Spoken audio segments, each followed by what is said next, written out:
জাতীয় সাংবাদিক সংস্থার ভোলা জেলার সম্মেলন অনুষ্ঠিত হয়েছে।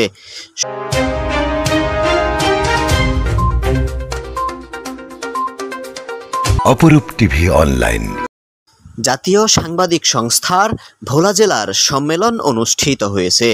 শুক্রবার 17 মে দুপুর 1টায় জেলা শহরের ফুড আইল্যান্ড হলরুমে এ সম্মেলনে জেলার প্রায় শতাধিক গণমাধ্যম কর্মী অংশ নেন।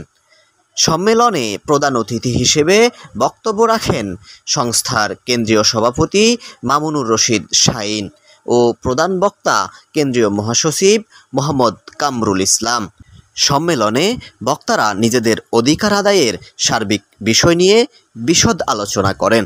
পাশাপাশি আগামী দিনগুলোতে গণমাধ্যম কর্মীরা কিভাবে ঐক্যবদ্ধ হয়ে তাদের পেশাদারিত্ব চালিয়ে যাবেন এমন দিক নির্দেশনা দেন সংস্থার কেন্দ্রীয় নেতৃবৃন্দ।